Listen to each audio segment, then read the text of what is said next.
ইডির উপর হামলার মূল অভিযুক্ত সন্দেশখালীর বেতাজ বাদশা শেখ শাহজাহান ও তাদের গ্রেপ্তারের দাবি। পাশাপাশি সন্দেশখালীর প্রাক্তন সিপিএম বিধায়ক নিরাপদ সর্দার সহ অন্যান্য আন্দোলনকারীদের নিঃস্বার্থ মুক্তির দাবি ও সন্দেশখালীর মহিলাদের সুরক্ষা দিতে। তবে এছাড়াও শেখ শাহজাহান ও তার অনুগামীদের যে সমস্ত জমি বাড়ি ভেড়ি লুট করেছে সাধারণ মানুষকে তা নিঃশর্তে ফিরিয়ে দিতে হবে। বিভিন্ন দাবিকে সামনে রেখে আজ উত্তর চব্বিশ পরগনা জেলা আইএসএফ কমিটির ডাকে বাদুড়িয়া বিধানসভা আইএসএফ এর 5 জনের প্রতিনিধি দল বাদুড়িয়া থানায় ডেপুটেশন দেয়।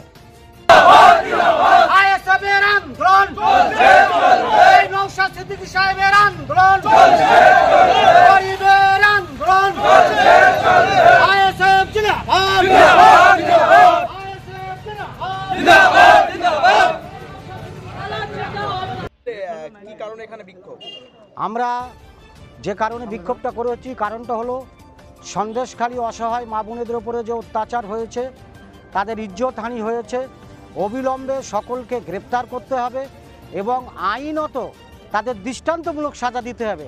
তাদের সাজা দেখে যেন সারা বাংলার লোক বুঝতে পারে যে আমরা যদি এই অসহায় মা বোনেদের উপরে পার্টির নেতা হয়ে অত্যাচার করি, আগামী দিনে আমাদেরও ছাড় নেই।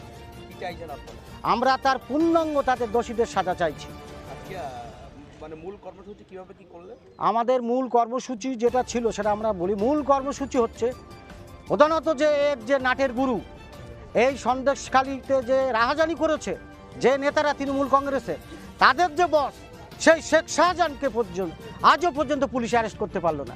পুলিশ যে কারণে মাটির তলা থেকে সুচ খুঁজে বার করতে পারে, অথচ পুলিশ এত বড় একজন নেতা তাকে আজও পর্যন্ত অ্যারেস্ট করতে পারলো না। এইটা আমরা পুলিশের প্রতি অবাক হয়ে যাই।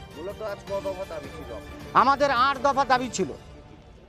আর একটা দাবি আমাদের ছিল যেটা আমরা জানি, নিরাপদ সর্দার, তিনি প্রাক্তন এমএলএ সন্দেশখালীর, তিনি একজন ন্যায়নিষ্ঠ সত্যবাদী লিডার ছিলেন, সিপিআইএমের লিডার তিনি, তাহাকে পুলিশ অ্যারেস্ট করেছে। আমরা অবিলম্বে সে নিরাপদ দাস সহ তার দলবলকে ছেড়ে দেওয়ার জন্য দাবি রেখেছি বড়বাবুর কাছে। 8 দফা দাবি হচ্ছে সন্দেশখালী জনগণের ত্রাস, শেখ শাহজাহানকে গ্রেপ্তার করতে হবে, নিরাপদ সহ তারা যারা আন্দোলন করছিল তাদের মুক্তি দিতে হবে, সন্দেশখালী মানুষের প্রয়োজনীয় নিরাপত্তার ব্যবস্থা এই প্রশাসনকে গ্রহণ করতে হবে, সন্দেশখালী মহিলাদের অভিযোগের ভিত্তিতে যে তাদের ওপর যে অত্যাচার হয়েছে সেই অত্যাচারের ভিত্তিতে কেস রুজু করতে হবে, সরকারের পাট্টা দেওয়া কৃষকদের জমিতে নোনা জল ঢোকানো হয়েছিল তাদের পারমিশন না নিয়ে, যার কারণে তাদের হওয়া ধান নষ্ট হয়েছিল, তাদের ক্ষতিপূরণ অবিলম্বে দিতে হবে সরকারকে।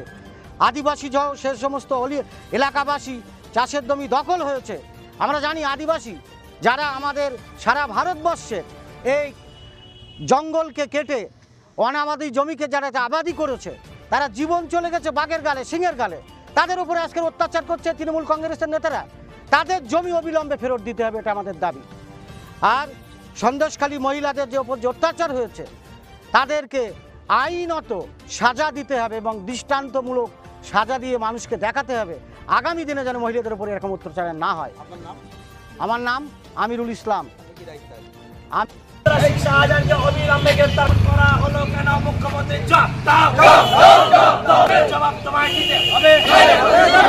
সন্দেশখালী সন্ত্রাসী শাহজাহানকে অবিলম্বে গ্রেফতার করতে হবে।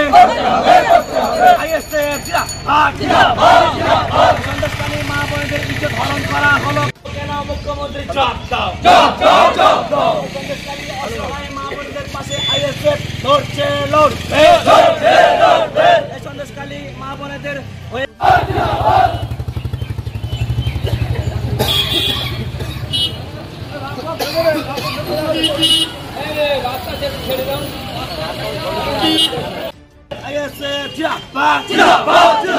সিপিএমের প্রাক্তন এমএলএ নিরাপদ দাসকে গ্রেফতার করা হলো কেন? মুখ্যমন্ত্রী জবাব দাও।